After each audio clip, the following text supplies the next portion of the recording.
Salut à toutes, ainsi qu'à tous, et surtout ainsi qu'à tous, puisque cet épisode vous est directement adressé. Je suis Fabrice Florent et j'ai totalement oublié qu'il y a quelques mois, j'avais interviewé Guillaume et Stéphane dans Histoire de mec à propos de leur bouquin qui s'intitule Les contraceptés et qui parle de contraception masculine.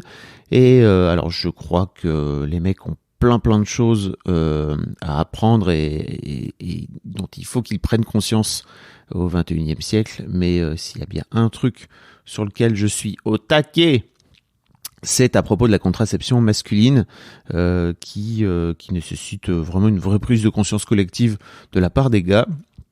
Et je trouve que ce bouquin, enfin cette BD en fait, qu'ont écrit Guillaume et Stéphane, est un vrai bol d'air et explique vachement bien dans plein d'aspects la contraception masculine. Donc je me disais que ça serait l'occasion de vous proposer une rediffusion dans Histoire de Daron, parce qu'après tout, c'est pas parce qu'on est concerné par la paternité ou par la parentalité qu'on ne doit pas être concerné par la contraception. Je vous souhaite une belle écoute et je vous dis à la semaine prochaine pour un vrai épisode, entre guillemets, d'Histoire de Daron. Quand on parlait du slip chauffant et des gens qui utilisaient un slip chauffant, moi je voyais ça comme un truc complètement fou, bizarroïde. Et en fait, à force de rencontrer des gens qui utilisent ça, à la fin ça te paraît complètement commun. Donc t'as pas du tout la même vision à la fin. Et nous gageons que il va se passer à peu près le même phénomène avec l'ensemble de la société française quand elle va découvrir dans la presse, à la télé, etc. Parmi ses proches, des gens qui se contraceptent avec des moyens finalement assez simples. Moi, je me suis mis à une méthode contraceptive et la bonne illustration de ce que dit Stéphane, c'est que depuis, j'ai des potes qui s'y sont mis aussi. Peut-être parce que on en a parlé ensemble et qui se sont dit bon bah voilà, je connais quelqu'un qui le fait, c'est faisable et du coup je peux le faire aussi. Exécuté par qui? Fabrice Florent.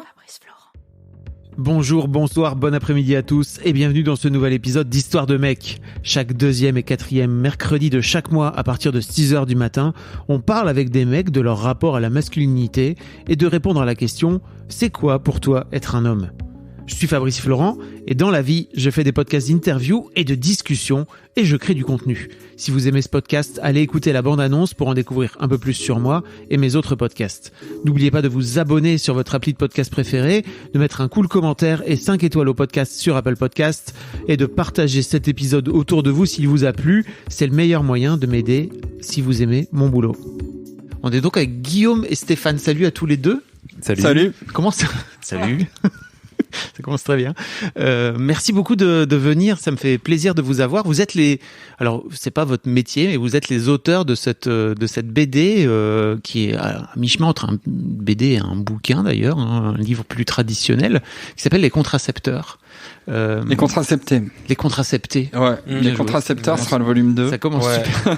On va prendre le ciseau et la hache et on va passer à la phase 2 de notre projet pour mettre fin au patriarcat. Il y a la méthode douce dans le volume 1 et la méthode dure dans le volume 2. Sauf si la méthode, le livre 1 se vend assez et les gens s'y mettent tous. Il n'y aura pas besoin du 2. Vous n'aurez pas besoin. Non, dans ce cas-là, on reste dans le cadre de la social-démocratie pour notre projet. Sinon, c'est la dictature. Les contracepteurs, j'adore. On est au courant, putain, je suis désolé. Non, c'est parfait. Très bien. Ça va très bien, Guillaume. Pourquoi ça? Il me trouve un tempérament un peu dictatorial. Lui, c'est pourquoi. Ok. Comment vous êtes rencontrés tous les deux? On était tous les deux journalistes à l'AFP jusqu'en 2015-16, c'est ça. Et puis Stéphane est parti, mais on a eu le temps de devenir potes avant et de faire de passer pas mal de temps ensemble, notamment en week-end, en famille, entre amis, etc. Et ça s'est fait comme ça, quoi. Ok, d'accord. Ouais, y a pas beaucoup de mecs cool à l'AFP et Guillaume en fait partie, donc forcément ça s'est fait naturellement. Je suis obligé de démentir. Ah oui, t'as pas vraiment le choix vis-à-vis des autres collègues. Donc D'où vous vient cette idée de projet est-ce que ça se passe exactement comme vous le racontez dans le livre, c'est-à-dire, enfin vraiment, le bouquin est en gros le récit de votre enquête finalement, donc ça marche plutôt pas mal. Est-ce que ça se passe exactement comme vous le racontez dans le bouquin? Ça se passe à la fois c'est à la fois très proche et il y a des petites différences. Okay. À la base, je m'intéresse au sujet parce que on va avoir un enfant avec ma copine et on se dit qu'est-ce qui va se passer après. Donc moi je commence à regarder. Enfin, on se dit qu'est-ce que tu vas prendre et puis je regarde quand même et puis je me dis tiens, je me suis jamais posé la question de ce qu'il existait pour moi. Et je commence à regarder, et puis lors d'un de ces innombrables week-ends dans la maison de campagne de Stéphane, on se dit, on en parle, on en rigole, et puis quelques temps après, Stéphane m'en reparle à moi. Il m'écrit un mail pour me dire que le projet sur lequel j'ai envie de me lancer, ça le botte. Okay. Et donc voilà, ça diffère un peu de la BD, mais en fait très vite on en parle à tous nos potes lors d'un de ces week-ends et notamment à toutes nos copines et les réactions qu'elles ont et le fait qu'elles nous acculent un peu devant nos contradictions de mecs qui se prétendent féministes, elles sont bien réelles et voilà, et elles viennent nous dire mais ok, c'est super de vouloir parler de contraception masculine dans un bouquin, mais en fait qu'est-ce que tu fais, est-ce que tu vas faire quelque chose toi? Et là, on est un peu en difficulté, et ça, c'est le chapitre 1.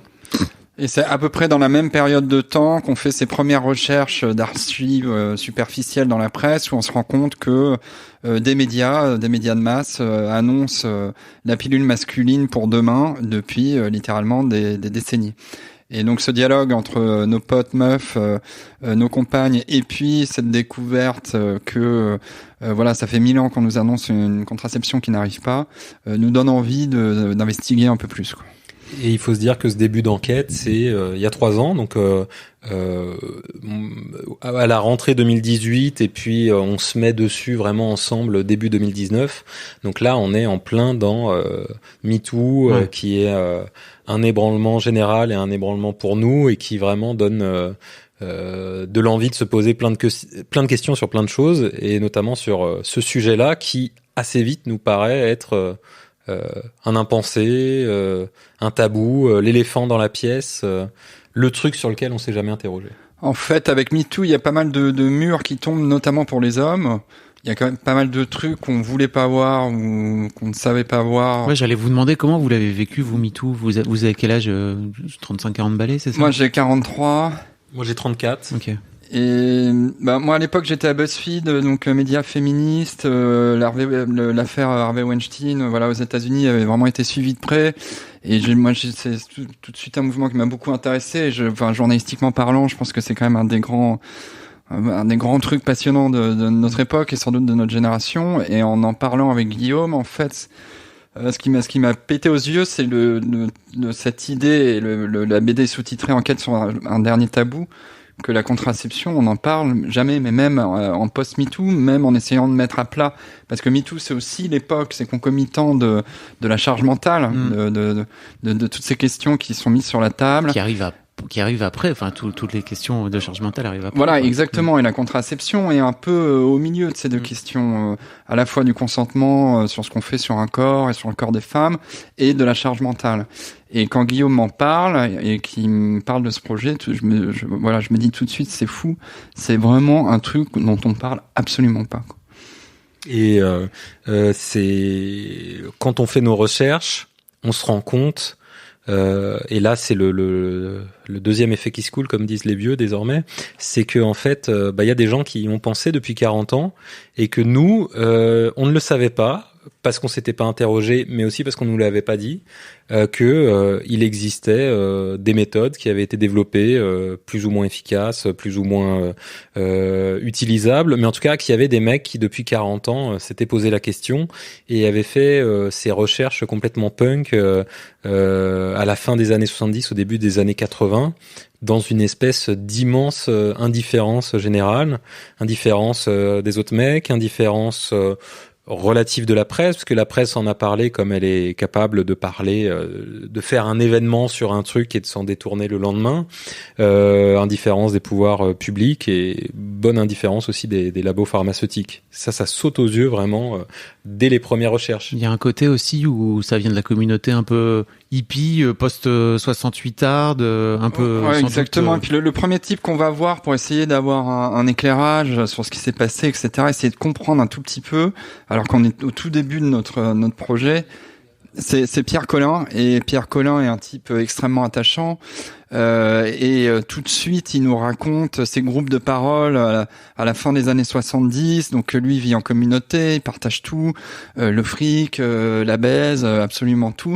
Et il nous raconte tout ça, il nous raconte comment ces types se décident assez rapidement, pas du jour au lendemain, mais assez rapidement, à essayer de se contracepter eux-mêmes. Donc à passer des annonces dans l'IB pour trouver un médecin, pour trouver des gens qui sont partants. Et puis vas-y, on s'engage là-dedans. Putain, c'est ouf, Donc évidemment, c'est une porte d'entrée qui donne très envie de poursuivre le sujet, quoi. C'est vraiment le jour où on y va, on est en plein hiver, c'est à je sais pas, aller à 45 minutes de Paris en RER. Enfin, c'est pas très loin d'ailleurs, mais c'est genre on fait une petite expédition tous les deux pour y aller, il y a de la neige, etc. Voilà. Et on arrive chez ce mec et qui est ultra bienveillant, Pierre Collin, et il y a un peu un monde qui s'ouvre devant nous, une fenêtre sur le passé, en même temps une fenêtre sur l'actualité, parce qu'il nous parle de plein de choses qui se font en 2018-2019 pour que ça bouge encore. Et là, on se dit, si jamais on avait encore un doute, on se dit, là, il y a un sujet génial. Et le sujet, il est à ce moment-là et pendant toute la durée, il va être autant journalistique que personnel. Ça va être aussi, on va peut-être en parler plus tard, mais ça va être toute une question de développer en parallèle les deux aspects du sujet, quoi. Qu'est-ce qui vous a donné envie d'en faire une BD plutôt que, je sais pas, un article, un documentaire vidéo Au début, on est parti sur un essai. Comme on est vraiment deux enfants de la presse écrite, c'était notre moyen naturel, celui qu'on maîtrise le mieux. Moi, j'avais déjà fait 2 bouquins, 2 essais, donc on est parti là-dessus. On a même commencé à écrire. C'était ce qu'il y avait de plus simple. Et puis, on a été voir une maison d'édition grâce à des potes de Guillaume, les éditions de la Goutte d'Or. Et eux, ils sont hyper cool. Et puis surtout, plus que cool, ils ont un œil extrêmement acéré. Et ils nous ont tout de suite dit, ça va être chiant en livre, votre histoire est pas assez forte, faites-le en BD, ce sera beaucoup plus impliquant. Et évidemment, c'était le super bon conseil. On continue de les remercier chaque jour parce que c'est ça qu'il fallait faire. Alors entre les deux, il s'est passé énormément de temps parce que de passer d'un essai en écrit à une BD, ça prend du temps, mais voilà, on a bien fait de faire ça. Et je crois qu'ils ont bien compris en fait notre psychologie, Geoffrey Le Guilcher, et Clara Tellier et Savary, c'est que ils ont compris que en fait nous on est à la base on est journaliste à l'AFP, enfin Stéphane a évolué etc. depuis, mais cette culture de l'AFP elle est aussi assez forte sur le factuel et le fait de pas se mettre trop en avant. Ouais. Et ils ont compris que du coup on aurait peut-être un peu du mal à mettre du nôtre dans un essai et qu'on choisirait la forme essai pour justement pas trop parler de nous. Et en fait je pense qu'ils nous ont fait une petite prise de judo en nous faisant faire une BD dans laquelle en fait on était forcé de se mettre en avant, de parler de nous. C'est ça qui s'est passé. C'est ça qui s'est passé. Et du coup, on s'est retrouvé à se parler sans cesse pendant la scénarisation de la BD pour se dire bon bah en fait il faut parler de toi, il faut parler de moi. Le fil rouge de cette histoire, c'est nos parcours et l'honnêteté qu'on aura à parler de nos ressentis, de nos difficultés aussi beaucoup. C'est ça qui va nouer une confiance avec le lecteur. Oui, parce qu'au final, ce qui est intéressant dans cette BD, c'est que vous racontez votre histoire à vous en même temps que vous racontez votre enquête, enfin que votre enquête avance, quoi. Ouais, vous êtes vous-même en train d'évoluer sur le sujet, quoi. Absolument, et c'est vrai qu'on part de le cheminement qu'on raconte dans la BD, il est assez réaliste. C'est qu'on part vraiment avec des appréhensions, des réticences, et on se dit dans quoi on est embarqué, c'est quand même un peu dingue. Et puis comme tout, enfin, un phénomène assez naturel se produit, c'est qu'on rencontre des gens qui pratiquent, on rencontre des gens qui font ça depuis 40 ans ou qui ont décidé de s'y mettre. On se rend compte que tout va bien pour eux, qu'ils sont humains, que leur démarche elle est vachement intelligente et du coup on évolue beaucoup à leur contact. En fait, c'est comme tout. Il faut bien se dire que on a une vision des choses qui évolue complètement à partir du moment où tu rencontres des gens qui l'ont fait. Et donc, quand on s'est lancé là-dedans, quand on parlait du slip chauffant et des gens qui utilisaient un slip chauffant, moi, je voyais ça comme un truc complètement fou, bizarroïde, improbable, quoi. Et en fait, à force de rencontrer des gens qui utilisent ça, qui sont des gens, ils se trouvent en plus très souvent bienveillants, avec une certaine douceur, à la fin, ça te paraît complètement commun. Donc, t'as pas du tout la même vision à la fin. Et nous gageons que il va se passer à peu près le même phénomène avec l'ensemble de la société française quand elle va découvrir dans la presse, à la télé, etc., parmi ses proches, des gens qui se contraceptent avec des moyens finalement assez simples. Et c'est aussi l'une des raisons pour lesquelles moi j'ai fait ce podcast, c'est de faire parler, en fait, d'une manière générale, parce qu'il n'y a pas vraiment de meilleure façon de libérer la parole, comme on dit. Je déteste, j'arrive plus avec ce terme de libérer la parole, mais bref. En tout cas, l'idée, c'est vraiment de se dire, en fait, plus on en parle, plus on donne aussi l'accès à l'information, quoi, finalement. Moi, je me suis mis à une méthode contraceptive. Bravo. Tu racontes et on le raconte dans le livre. Mais la bonne illustration de ce que dit Stéphane, c'est que depuis, j'ai des potes qui s'y sont mis aussi. Peut-être parce que on en a parlé ensemble et qui se sont dit, voilà, je connais quelqu'un qui le fait, c'est faisable et du coup je peux le faire aussi. Et ça, c'est une espèce de bouche à oreille qui fait que des choses deviennent un peu plus larges et un peu plus généralisées. Pour revenir un petit peu à ce fameux groupe des années 80, là, il y a notamment une asso, c'est ça, qui s'appelle l'Art des Coms, qui est une association de mecs qui se regroupent et ils ont les mecs ont 40 piges d'avance sur la société actuelle, quoi. Clairement, ils sont en plein dans toutes les prises de tête de la paternité, la place du mec dans l'avortement. C'est un sujet que j'avais traité sur. J'ai tenté dans mon podcast de faire les mecs, envoyez-moi comment vous avez vécu l'avortement de votre copine. Le podcast, il est super écouté. J'ai reçu 5 témoignages. Ouais. C'est-à-dire que dalle, vraiment, rien du tout. Mais ça prouve aussi qu'il y a aussi un énorme tabou. Et à l'époque, les mecs avaient monté un fanzine, c'est ça Ils avaient monté, absolument. Il y a eu quelques numéros, et puis surtout une petite structuration avec des groupes locaux, des relais. Ils avaient parlé à la presse un peu. On les voit dans des émissions avec Philippe Bouvard sur Antenne 2 dans les dossiers de l'écran, donc quand même des bonnes grosses émissions. Et puis ils se sont mis en contact avec quelques médecins complices qui les ont accompagnés pour trouver des solutions. Mais ça part vraiment de pas grand chose, hein. Ça part de mecs qui racontent qu'ils se prennent des tatanes par leurs copines féministes qui leur disent bougez-vous, faites des choses, ce qui est à peu près exactement la même chose que les mecs qui se contraceptent aujourd'hui pour généralement ça part de là. Voilà, ça part de là. Et ils réfléchissent à tout ça et puis ils se font des groupes en non mixité, des groupes d'hommes pour parler. Et puis ils se mettent à essayer d'agir concrètement sur un sujet assez concret et encore peut-être plus concret à l'époque. Les difficultés de la pilule. Et c'est à la base vraiment de tout ça, c'est des groupes de parole et c'est assez génial parce qu'on a pu récupérer des cassettes avec des heures de discussion et c'est vraiment pour ceux qui l'ont lu, qui ont lu la BD Pénis de table qui est sortie chez Steinkiss il y a quelques années. Cookie Calcaire, je vous mettrai un lien dans les notes si vous voulez aller écouter. C'est vraiment ça avant l'heure et c'est assez révolutionnaire dans l'esprit. Alors il y a des trucs qui sont très datés dans la façon de parler. On est clairement, même si on est des gens particulièrement progressistes, on a des façons de parler qui sont clairement pré-MeToo. Mais c'est fascinant de faire cette plongée dans ces groupes de parole. Groupe de parole effectivement en non-mixité, avec cette idée de allez-y, on laisse filer, on se dit tout, quoi. Qu'est-ce que ça vous inspire, vous?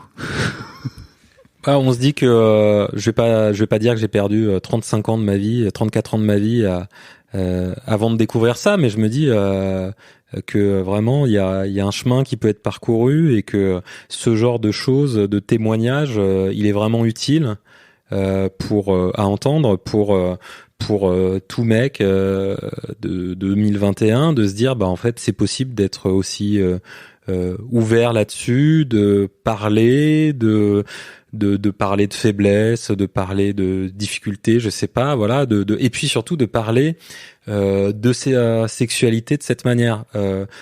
Les mecs parlent tout le temps de cul, Oui. de sexualité, Performance. de performance, mais sous l'angle de la performance, sous l'angle du concours quasiment. Et là, c'est vraiment un tout autre regard, et je pense que c'est un regard qui sort les mecs de cette emprise en fait qu'ils ont sur eux-mêmes, que la masculinité la masculinité toxique a sur eux, Ce qu'on appelle la de masculinité les toxique. contraindre à faire les choses que d'une seule manière et à voir les choses que d'une seule manière. Ça, c'est vraiment ces cassettes et cette enquête, ça ouvre un champ de possibles assez fort pour nous. Et au cœur de la toxicité masculine, je pense qu'il y a l'idée du sachant, c'est-à-dire je sais les choses et j'ai pas besoin d'en discuter avec les autres, j'ai pas besoin de poser des questions aux autres. On le voit très bien quand on devient père. De facto, on est complètement à poil parce qu'on évolue dans une société où il n'y a pas ce truc qu'il y a entre les grands-mères et les mères, entre les mères et sa fille, etc. Un espèce de passage de relais. Nous, venant de ces sociétés traditionnelles, en fait, ton père t'apprend que dalle, ta mère va pas t'en parler à toi parce que t'es un mec et qu'elle pense que t'es pas la bonne personne pour gérer ça. Donc t'arrives complètement à poil, mais tu es le sachant, tu es celui qui doit savoir, et donc tu ne montres surtout pas que tu ne sais pas, et puis tu vas pas t'acheter des bouquins pour essayer de comprendre. Et au niveau de la sexualité, c'est exactement la même chose en fait. Moi j'appartiens à une génération qui a été biberonnée à des pornos absolument immondes et dégueulasses, et finalement c'est le seul truc qui t'accompagne au début de ta vie sexuelle. Dans ces groupes de parole, il y avait justement le côté on met les choses à plat, et puis c'est vraiment des choses très très concrètes, enfin vraiment très intimes et très concrètes. Oui, c'est limite technique, quoi. Ah ouais, limite technique. Et puis alors vraiment, on se dit tout avec des mots extrêmement crus, parfois choquants d'ailleurs. Et donc ça, c'était fascinant de se dire ces types ont 40 ans d'avance, et puis en même temps vertigineux parce qu'on se dit mais putain, mais qu'est-ce qui s'est passé entre les deux pour qu'on en soit encore là ou si loin, ou qu'on ait reculé, parce qu'il y a vraiment des moments où on se disait mais en fait on a reculé par rapport aux brèches que ces types ont ouvert. Oui, parce que c'est clair que quand on les voit parler il y a des mecs qui passent, comme tu disais, au dossier de l'écran, etc., et qui portent une parole. Mais c'est ouf, en fait, de se dire que moi, j'ai pas l'impression d'avoir j'ai grandi avec ça parce que j'ai 45 balais, donc j'ai dû voir ça, mais j'étais pas adulte. Et de se dire qu'aujourd'hui, depuis ma vie adulte, entre 2000 et 2020, j'ai pas l'impression d'avoir vu ça trop à la télé, sauf vraiment dans les maternelles ou dans des émissions très spécifiques, mais en prime time, terminé, quoi. Ouais. Et dans les émissions qu'on a faites, on a fait une émission avec Lina qui retrouve une archive de 1973 avec un mec en costard, bon chic, bon genre, qui dit avec une voix et un ton de 1973, mais moi j'aimerais que il y ait une contraception pour moi. Ma femme prend des hormones, ça lui fait du mal. Je vois pas pourquoi je n'aurais pas à gérer ça moi aussi. On fait des enfants à deux, et on se dit ok, cette histoire, ce témoignage a 50 ans, et en fait on n'a pas une ligne à retirer de cela, mais pourtant ça n'a pas bougé. Ça a été vraiment des déclencheurs très forts sur notre envie de faire cette enquête, et que ça bouge un petit peu, quoi. Donc vous allez rencontrer plein de spécialistes, c'est ça, tout au long du bouquin, et sur différentes méthodes de contraception. Le fameux anneau, le fameux slip chauffant qui après se transforme en anneau, la vasectomie aussi, et puis tous les aspects plus hormonaux, c'est ça? L'idée, elle est double. C'est à la fois d'essayer de répondre à la question pourquoi en 2021 on n'a toujours pas une méthode de contraception masculine facile, vérifiée, à disposition de tout le monde, à la pharmacie du coin, et puis de faire parler des gens contraceptés, quoi, juste d'avoir du témoignage brut, j'allais dire.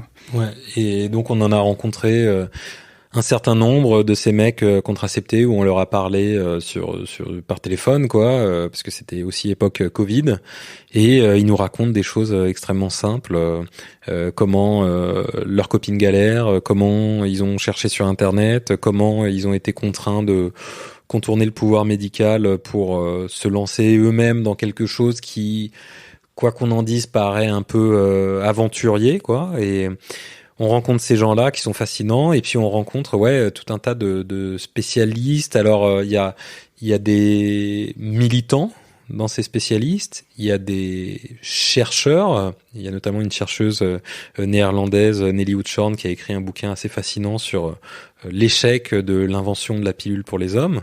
Puis il y a des politiques aussi, parce que on voulait confronter nos recherches et notre enquête à une réponse politique.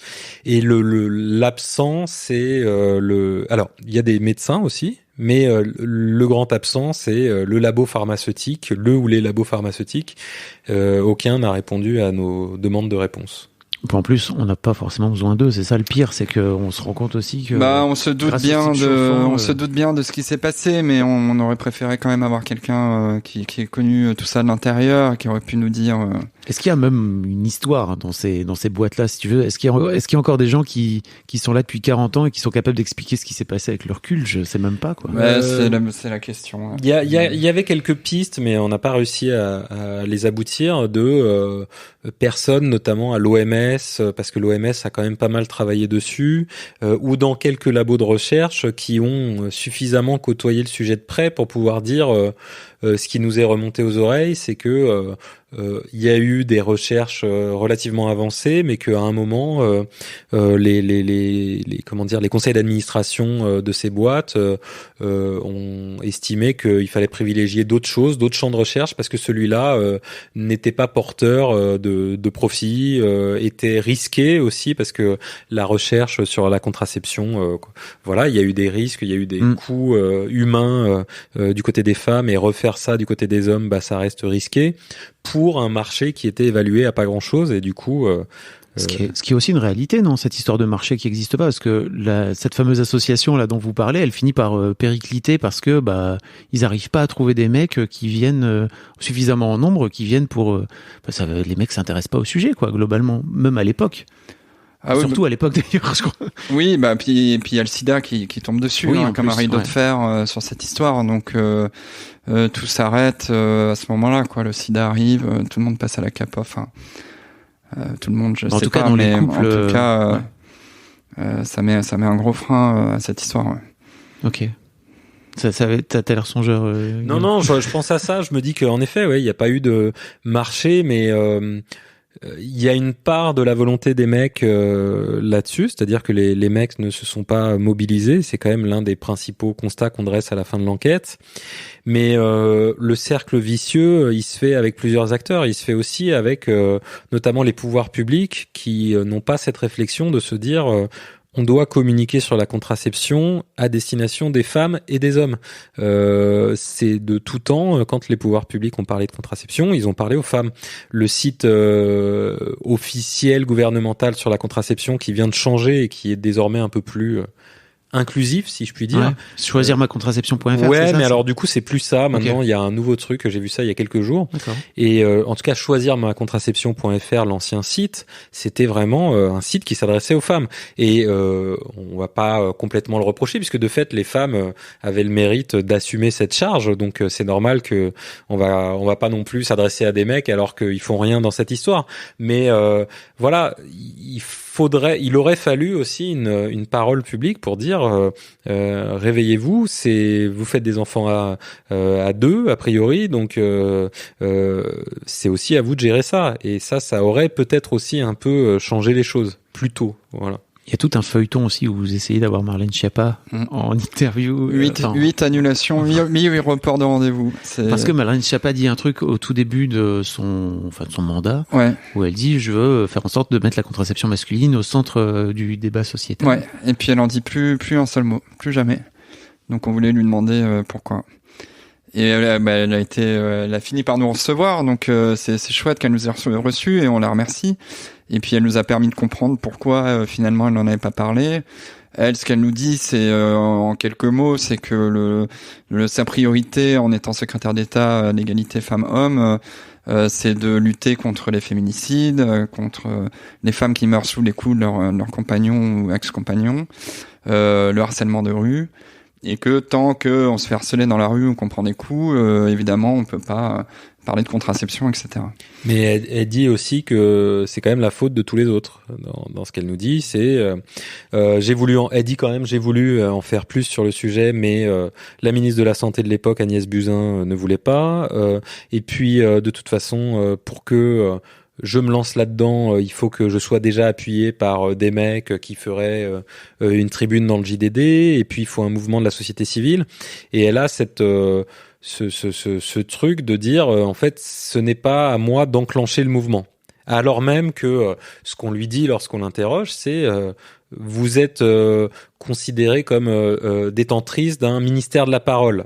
Ça vous plaît pas forcément beaucoup, mais ça a aussi plein d'avantages d'avoir ce ministère de la parole. Vous pouvez poser des mots et changer des choses par les mots que vous prononcez. Et ces mots-là, vous ne les avez eus qu'une seule fois dans votre interview à elle, mais vous les avez pas eus d'autres fois. Et ça aurait aussi contribué à changer les choses en la matière. Bon, et alors, votre chemin perso, à tous les deux. Racontez-moi. On commence par qui ? Comme tu veux. Stéphane moi, mon chemin, il est plus court que celui de Guillaume, qui a fini par se contracepter. Voilà, après, le projet de la BD, il n'est pas militant, enfin, il est militant en partie, mais l'objet est pas de dire à tous les mecs. En tout cas.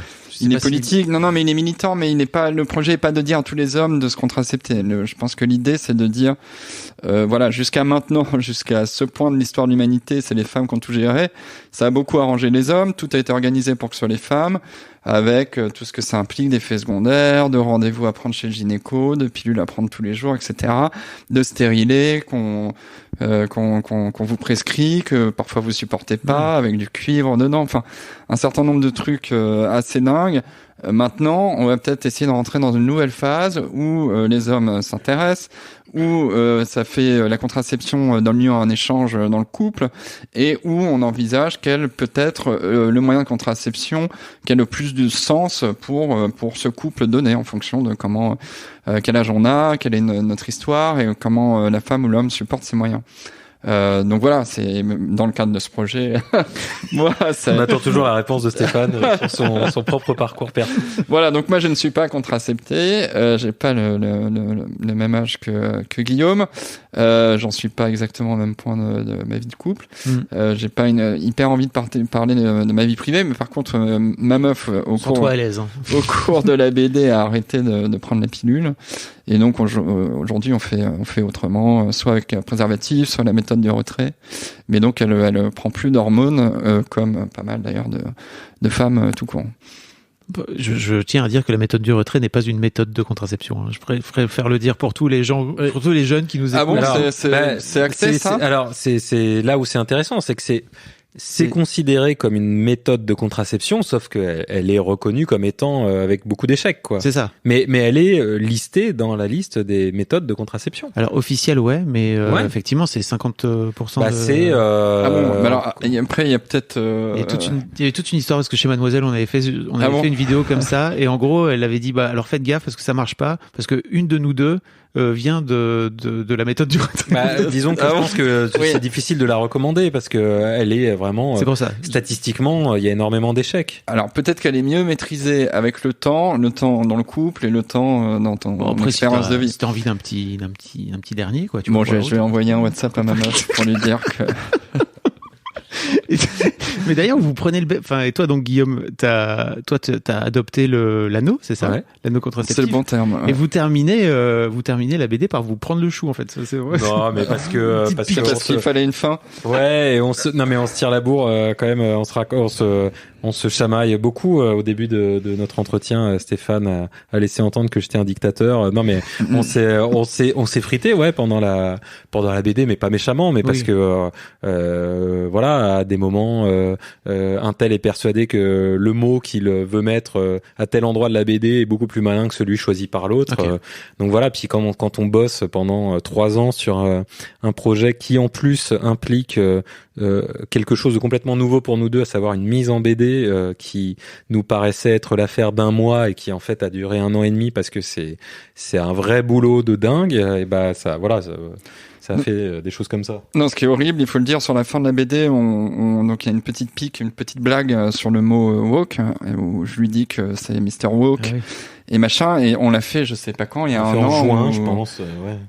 Et depuis, c'est devenu même avant juin, limite je une pense. insulte. Ouais. C'est ça. Et depuis, c'est devenu une insulte. Alors c'est utilisé dans la BD un peu comme une insulte, mais très gentille. Mais parce qu'à l'époque, ça l'était pas du tout. C'était quelque chose de très positif. Pour expliquer d'où ça vient des US, où c'est en gros un terme pour te dire que t'es un peu éveillé. Oui, et que tu fais attention aux gens, voilà, qui sont victimes de À ta discrimination, place, qui sont oppressés, et que c'est pas parce que toi t'es pas concerné directement que tu fais pas attention à ceux qui te racontent ces oppressions.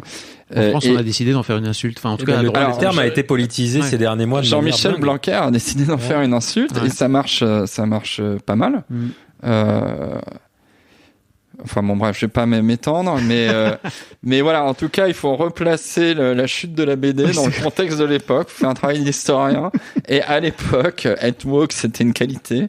Aujourd'hui, par un truchement qui me paraît complètement dingo, c'est devenu quasiment une insulte pour une partie de la France, qui est sans doute pas celle qui nous intéresse le plus. Mais voilà. Nous ne sommes pas des blanqueristes. Oui. Et ce n'est pas un clin d'œil à Jean-Mich.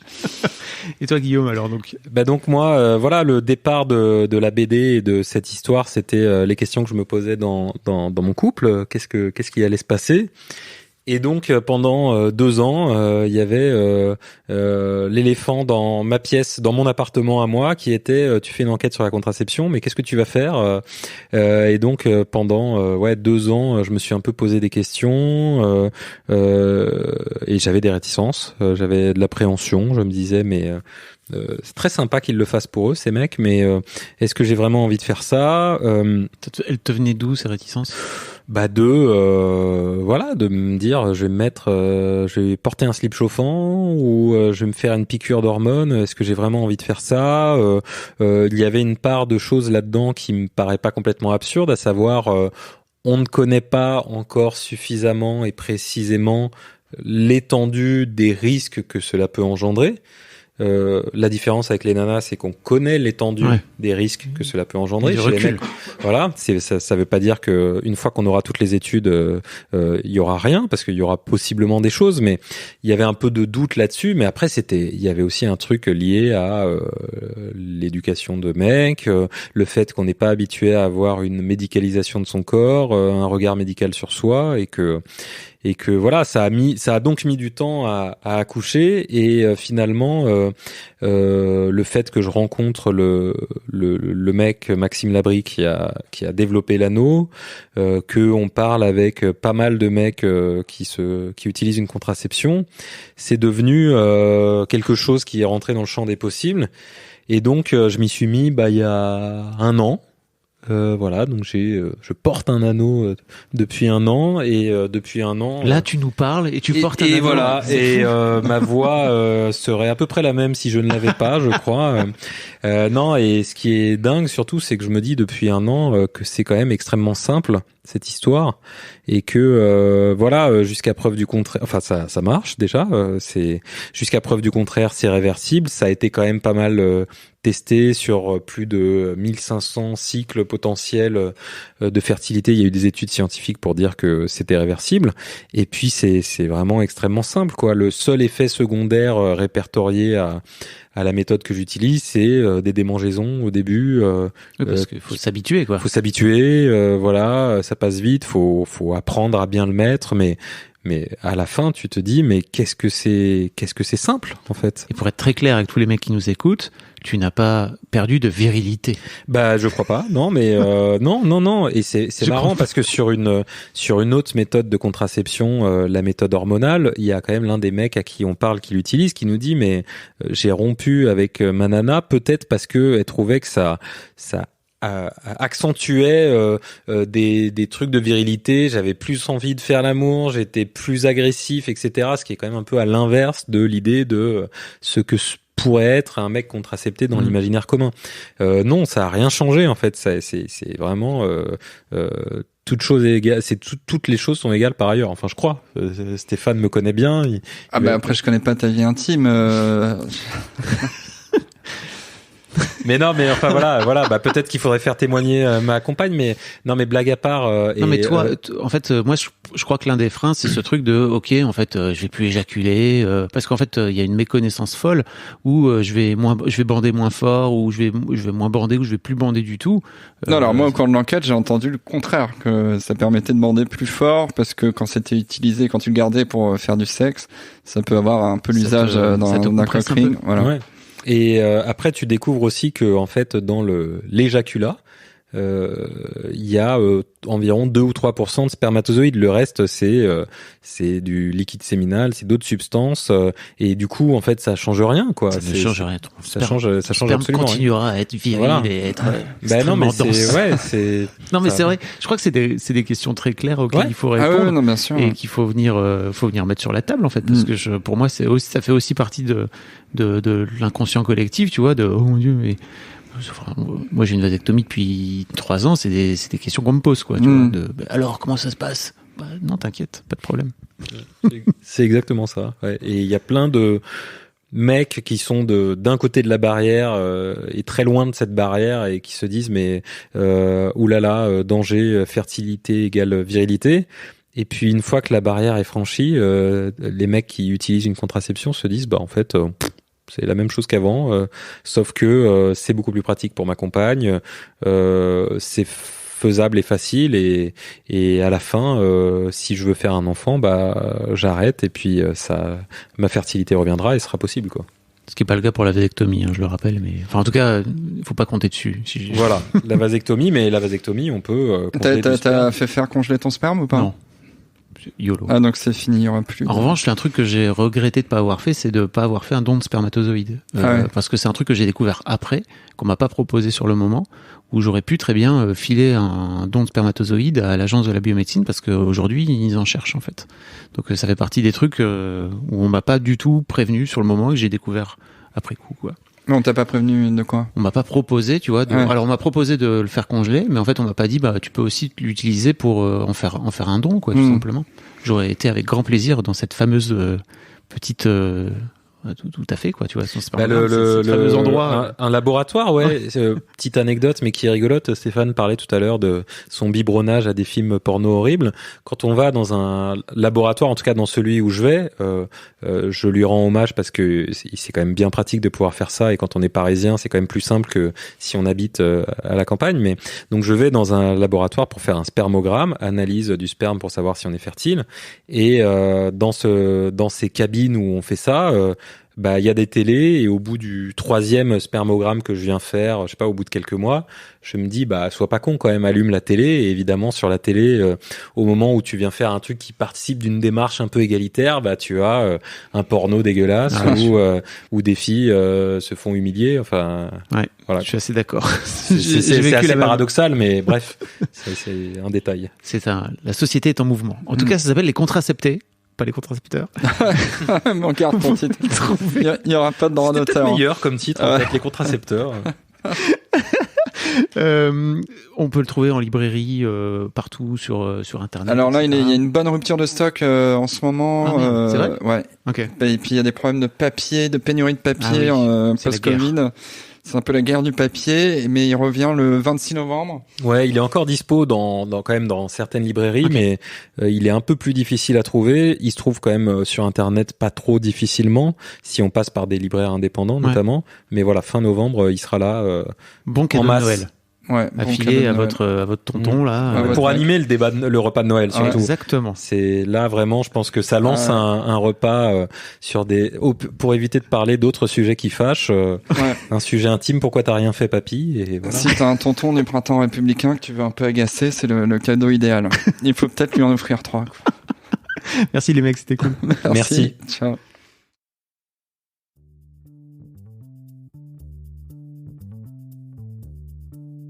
Merci beaucoup pour votre écoute. Avant de nous quitter, si vous avez aimé ce podcast et cet épisode, merci de lui mettre un commentaire sur Apple Podcasts et 5 étoiles de préférence. C'est le meilleur moyen de le faire connaître. Vous pouvez faire comme Joe l'Esquimau qui, le 11 août 2020, a mis 5 étoiles en disant « Arrivé ici en cherchant des informations pour la naissance prochaine de ma fille, je suis tombé sur un podcast qui change la vie. Je le conseille aux futurs papas, mais aussi aux autres. Les histoires sont intéressantes pour la vie. » Merci d'avoir lancé cette super initiative et merci à tous les darons qui partagent leurs opinions et leurs histoires. Un grand merci à toi et vous aussi vous pouvez faire pareil. Vous vous rendez sur Apple Podcast et vous cherchez Histoire de Daron directement dans l'appli ou sur votre ordinateur.